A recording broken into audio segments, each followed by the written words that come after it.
सरकार इतनी अफरा तफरी में है कि उन्होंने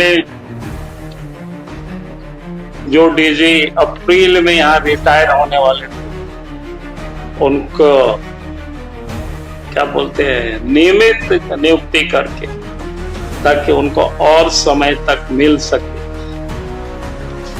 अवसर, यानी 2026 तक। और हेमंत सरकार ने का संविधान और न्याय व्यवस्था पर एक प्रकार से हमला, झारखंड की जनता को धोखे में रखकर हेमंत सोरेन सरकार ने सुप्रीम कोर्ट के आदेशों का खुलेआम उल्लंघन किया। उनकी सरकार ने न सिर्फ संविधान की मर्यादाओं को तोड़ा है, बल्कि राज्य की पुलिस व्यवस्था और प्रशासन को अपनी राजनीतिक साजिशों का हथियार बना लिया। आज हम इस प्रेस कॉन्फ्रेंस के माध्यम से यह पर्दाफाश करेंगे कैसे हेमंत सोरेन, उनकी सरकार और कुछ भ्रष्ट अधिकारियों ने झारखंड की जनता के साथ विश्वासघात किया। डीजीपी के नियुक्ति में सुप्रीम कोर्ट के आदेशों का अवहेलना, सुप्रीम कोर्ट के आदेश की अवहेलना, यानी सुप्रीम कोर्ट ने प्रकाश सिंह केस 2006 में निर्देश दिया था कि डीजीपी की नियुक्ति केवल यूपीएससी के अनुशासित पैनल से ही होगी। ये 2006 में सुप्रीम कोर्ट का वर्डिक्ट है। यूपीएससी ने झारखंड सरकार की नियुक्ति प्रक्रिया को अस्वीकार कर दिया। जो सरकार ने उस समय प्रक्रिया जो भेजा है उसको अस्वीकार कर दिया और इसमें भाग लेने से, यानी ये जो कमेटी में भी भाग लेने से उन्होंने मना कर दिया। फिर भी हेमंत सोरेन सरकार ने यूपीएससी को दरकिनार कर अपनी मनमर्जी से अनुराग गुप्ता को डीजीपी बना दिया, जबकि यूपीएससी की अनुशंसित सूची में नहीं थी। जिनको बनाया है उनका यूपीएससी का जो अनुशंसित सूची है उसमें उनका कोई नाम नहीं। अब हम सरकार से सवाल पूछना चाहेंगे, क्या हेमंत सोरेन खुद को सुप्रीम कोर्ट से ऊपर समझते हैं?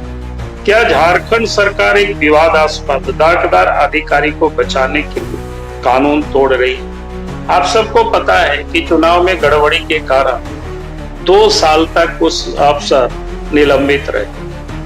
निलंबन समाप्त हुआ, इसके बाद जब उनको डीजीपी बनाया तो पिछले चुनाव में भी आप सबको पता है उनको चुनाव कार्यों से बाहर रखा गया था। जैसे ही चुनाव समाप्त हुआ फिर से उनको पदस्थापित किया।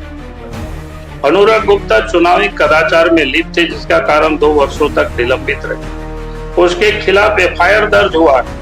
अगर यह अधिकारी चुनावी धांधली में शामिल था तो इसे डीजीपी क्यों बनाएगा? हम सवाल पूछना चाहते हैं। क्या हेमंत सोरेन सरकार भ्रष्ट दागदार विवादास्पद अधिकारियों के सहारे ही चल सकती है और ऐसे अधिकारियों को महत्वपूर्ण जिम्मेदारी देकर उन्हें बचाने में क्यों लगी रहती है?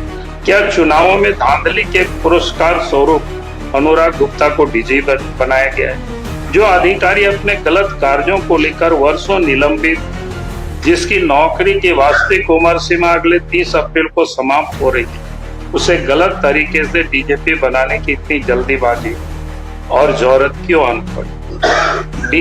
बीजेपी मांग करती है कि डीजीपी की अवैध नियुक्ति को तुरंत रद्द किया जाए। यूपीएससी द्वारा अनुमोदित सूची से ही डीजीपी की नियुक्ति हो। झारखंड हाई कोर्ट के मुख्य न्यायाधीश स्वतः संज्ञान लेकर इस मामले की सुनवाई करें। सुप्रीम कोर्ट इस अवमानना मामले में राज्य सरकार के खिलाफ कड़ी कार्रवाई करे।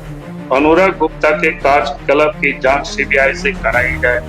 हाई कोर्ट के ऐसे पूर्व न्यायाधीश को किसी भी सरकारी पद पर नियुक्त न किया जाए जो खुद सुप्रीम कोर्ट की अवमानना सहभागी बन गए।